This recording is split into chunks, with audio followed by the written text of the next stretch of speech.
A big hello and a warm welcome to all of you amazing and beautiful people all over the planet in different parts of the world. Welcome to my channel.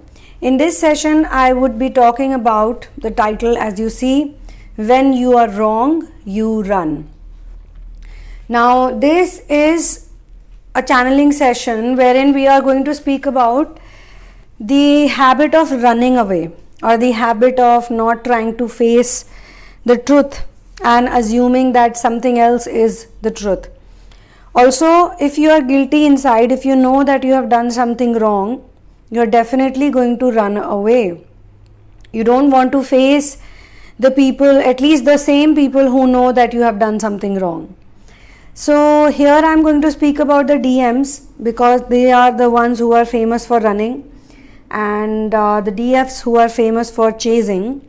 We are not going to cover them so much in this session because since the divine feminines, whether they are a man or a woman doesn't matter, and this energy, divine feminine, divine masculine, if it is in a man or a woman, it does not say that they could not be straight or anything like that.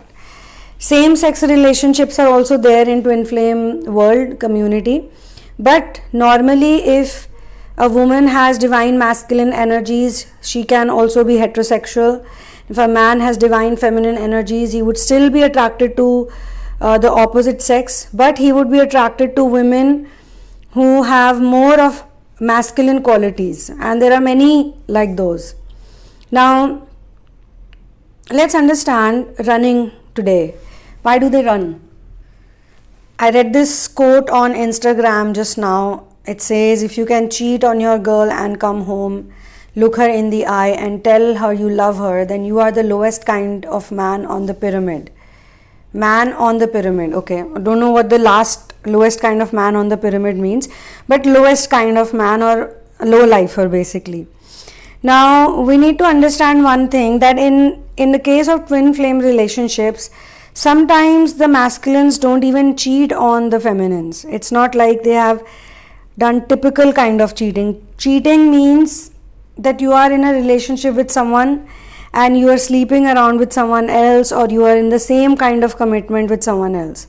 But here the masculines are running away. Cheaters normally don't run away. Cheaters like to stay, or cheaters also like to persuade a lot. They are very comfortable in cheating, and if you ask them why did you cheat, they would be able to justify it. But what the masculines normally do, I mean genuine masculines, unhealed, wounded masculines, they just run away. They don't want to have a talk, they don't want to clear it out, they don't want to clear any misunderstandings. They will form very strong perceptions about the feminines or their divine counterparts, and they will stick to it. They will stick to it for a very long time, until and unless they start going through experiences and situations in life wherein they realize that what they did was absolutely wrong and the way they were judging a person was not correct, and what otherwise they were doing, that was incorrect, and now they need to ask for forgiveness, now they need to apologize, and now they need to make it all fine. But such a long time had gone by, such a long time passes by in learning all of this, that they somehow cannot do it with that much ease. Now, this is a common pattern with a lot of people, and a lot of divine masculines testimonies online and elsewhere have mentioned the same thing, that they were living a certain type of life and they wanted to create a more holistic, more real, more amazing life forever. Yes, they are tilted towards materialism because they are raised like that. And at one point of time, many divine feminines, before this whole ascension thing took over, they were also running in the divine masculine energies. Suddenly, one fine day, the spiritual awakening happened and they could no longer go back to do what they were doing. They just could not.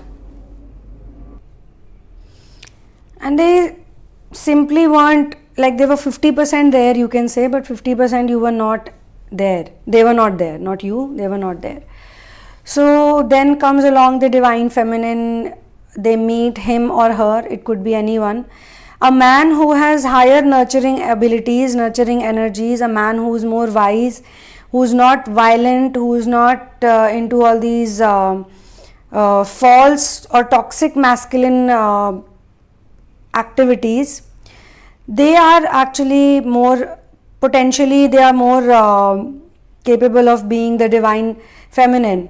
Being a man, they would have the mother energy or the nurturing energy in them, but they can also be the warrior when it is required. Like Lord Sri Ram and Lakshman, they were extremely gentle, okay, very gentle, very loving. They loved every single animal. They in fact had the army of animals. But when it came to killing demons like Ravan and his whole clan, they were ruthless warriors at that time, and that is the beauty, and that is the thing that in the twin flame journey we are supposed to do. Eventually, even the divine feminines, they have to develop the warrior skills. So both of them have equal balance of masculine and feminine. That is the goal of twin flame journey. Twin flame journey doesn't mean that one remains feminine for all her life and the other remains masculine for all his life. No. The one who has more of masculine energy initially, which is the feminine, because the feminine, initially most feminines are very worldly and they do it because they are pleasers. They are taught to please other people, so they have no other option but to take care of other members of the family or someone else in general, maybe younger brother and sisters, or maybe some other elders, or maybe they are raised by step parents, so the step parents teach them that you got to do this, you got to do that, you have to look after your sisters and brothers and us also, and whatever money you earn you have to give it to us because we have raised you. You would have been an orphan, there was nobody to take care of you, we are the ones who took care of you, so it is your duty to return it to us because we've spent so much on you. These type of programming they will do. If some of the feminines are raised in orphanages also, or some of them are raised in families where one parent is a step parent, like a father is the stepfather or the mother is the stepmother, or it is a joint family, and in the joint family the ones who are biologically more close to them, they don't understand them, but those like some cousins or some uncle and aunts are closer to them. And in some cases more dreadful things happen, that they are in a joint family and there is also a sexual abuser or a predator amongst them who is definitely abusing them. And so these type of various conditions and situations are thrown at the feminines when they are young, and they have to go through it, and they somehow figure out that to get out of this mess they need to become independent. And being street smart and very godly and full of faith, they manage to do it as well. They get out of that situation, but they need to survive in the three-dimensional reality. So from that perspective they become independent. However, their motto is simply either to take care of others or to take care of themselves, or they don't know if there is any other way to exist or live. So most of the times the feminine's first half of this ascension journey is being learned by practical experience, because at that point in time the masculine or the warrior energy is higher in them. The nurturing energy is always there, and this nurturing energy is the one that gives them power, courage, love, faith and an urge to keep going. But there comes a time when they are standing at the crossroads. There comes a time when they feel like making a big sacrifice. There comes a time when they cannot do it anymore, and this is also the time when they have some people who they trust deeply. They know that these are the people who I can rely on, because I need to rejuvenate myself. I have been working very hard since a young age, or I have been responsible since a young age. I have been made to grow up very early. Even at the age of 2, 3, sometimes they were made to grow up very fast before their time.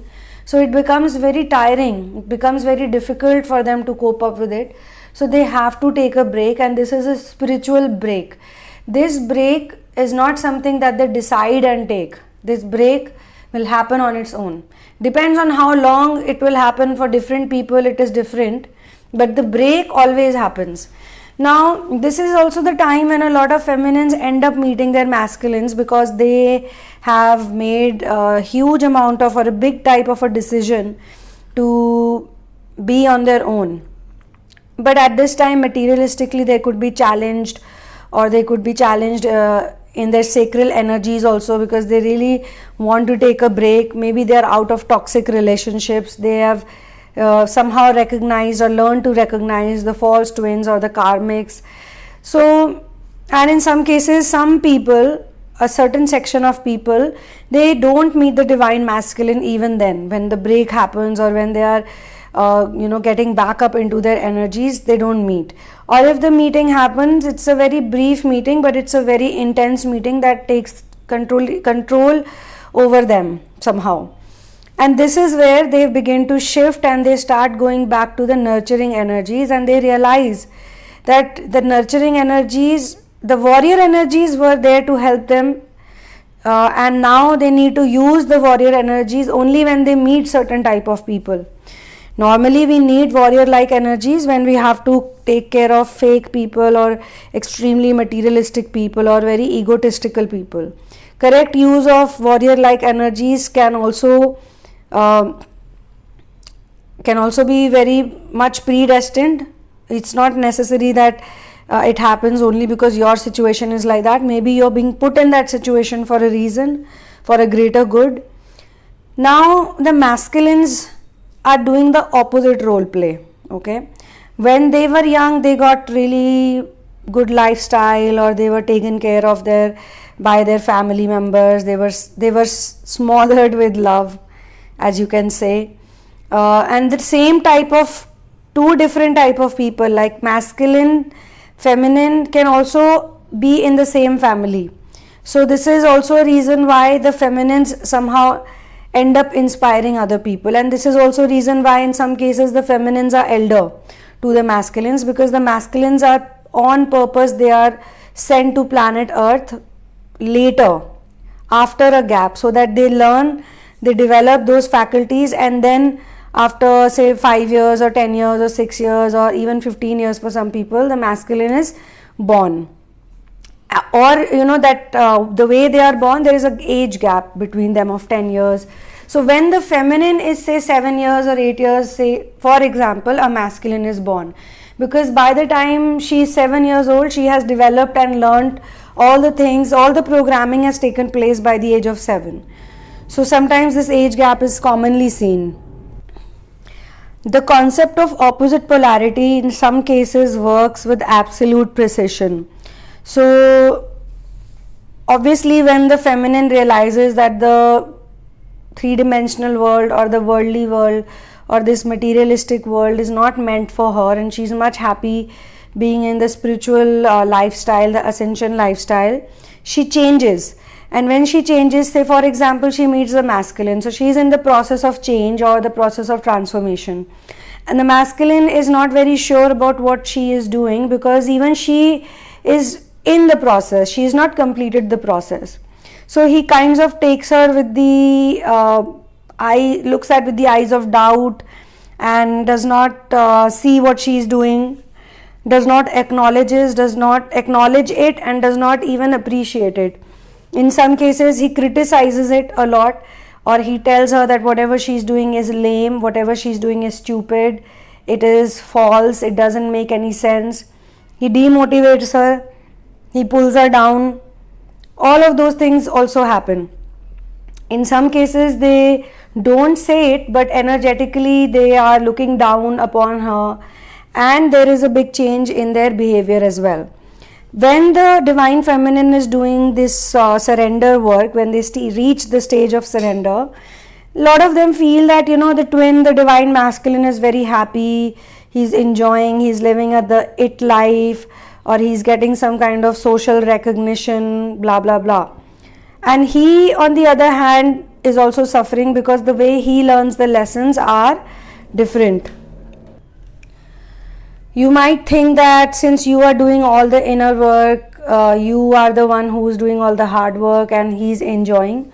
But if you are actually twin flames, if both of you are genuine twin flames, then both learn the lesson at the same time. The only difference is that you will learn by spiritual means. You will be going through it, and when we say spiritual means, it means that you would be learning it via biological relationships, you would be learning it via people around you, you would be learning via societal norms, because these are all connected to spiritual work, while he would be learning it via his karmic entanglements, karmic relationships, his karmic commitments, so on and so forth.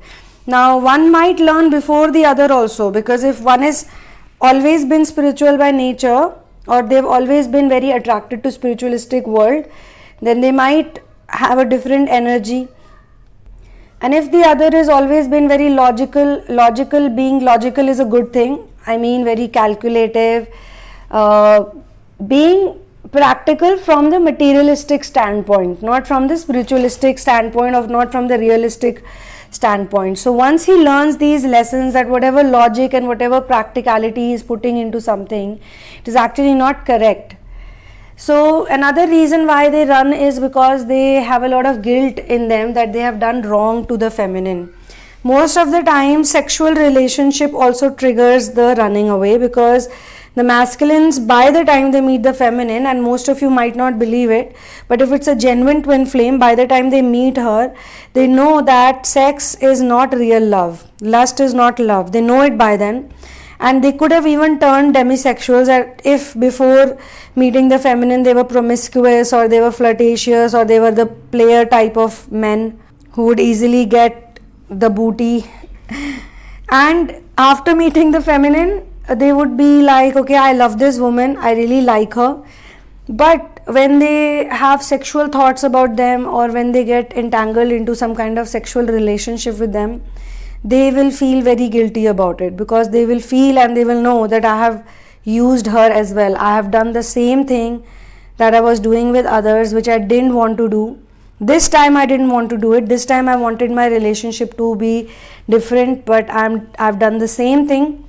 So instead of finding blame or finding some reasoning within themselves, they start blaming the feminines. They start saying that she is like that, she is the one who wants to use me sexually, or she is looking for fun, she doesn't love me, she is not a godly woman, this and that. And then he wants to run away, he does not want to face her, because the more he faces her, the more guilty he feels, the more he regrets this whole union or relationship.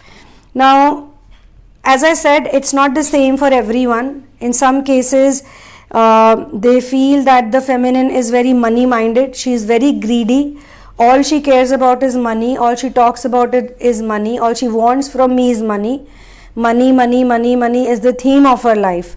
They see that the feminine is very selfish, she is very self-centered, she is very egotistical. This is how they see her.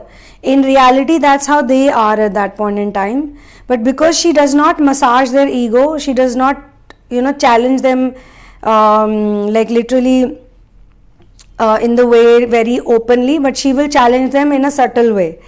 She will probably give him some kind of reaction or some kind of response, or she will debate with him.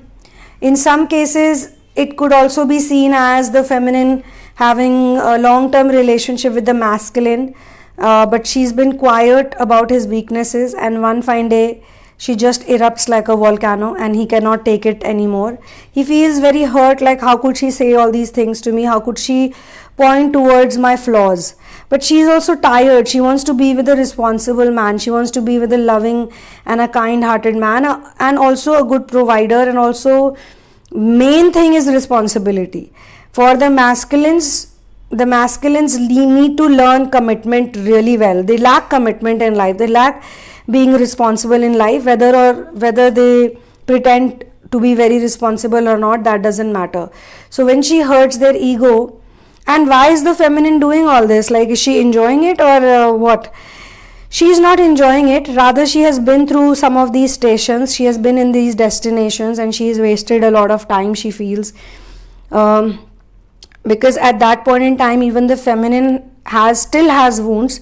So she's very scared of the masculine. She cannot leave everything to God. She had not learned to surrender fully back then.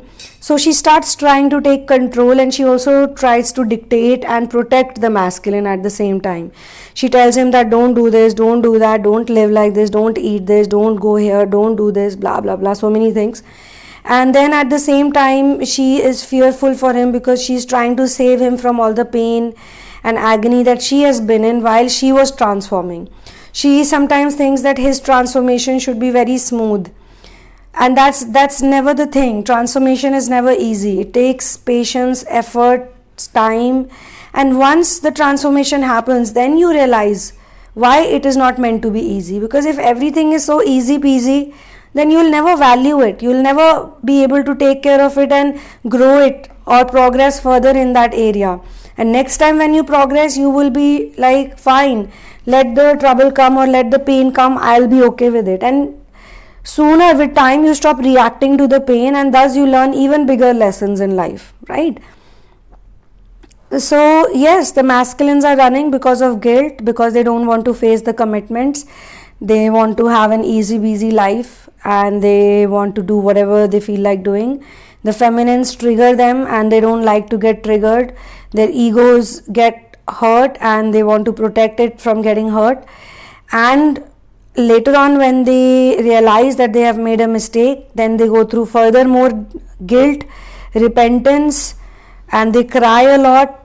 They cannot sleep in the nights. Sometimes some of them lose weight and they are very shocked. And the feminines also go through this procedure when they are in the dark night of the soul. A lot of them, they don't feel like eating, they can't sleep, they are always up, they're constantly in guilt for not being able to do certain things, they are in guilt for procrastinating, they are in guilt for ignoring certain pain areas. So this goes on and eventually the sun rises. That beautiful morning comes when they are no longer feeling this guilt and this repentance, and they are more responsible, more committed. Everything happens basically. And there are a lot of kids that are playing outside because it's raining, and I think they're playing in the rain. So I'm sorry if their sounds are reaching you all. For private sessions and personal readings and therapies, guidance on dream interpretation, counseling, please go through the description box first. And once you are sure, then write to me at thesunamoon@gmail.com. When it comes to twin flame intuitive readings, I prefer not knowing anything about you, about your journey before the reading, so that we can get the best and most accurate answers. There's one kid who is really rowdy. Oh God, where are the parents? So yeah, we will discuss your twin flame journey in the reading, during the reading, but not before the reading. For therapies, you have to share with me different facets of your life so that we can heal the wounded inner child, which then leads to a 5D union. You can also get my book In the Name of Love, which has 5 channel twin flame stories based on the journey of finding your ultimate soulmate, and the link is also given in the description box. Connect with me on Instagram at the Sunamoon Goddess, and you can check out the Sunamoon blogs to get interesting content that supports ascension lifestyle. And yes, on this note, I would be closing this channeling session. Thank you so much for being here with me. And let them run. Whenever someone runs away from your life, I always give this advice. Please let them run. Let them do whatever they want to do. And you please find your focus. You find your mission. You find what you want to do, and forget about the people who are running away from you. Alright? Show some self-respect.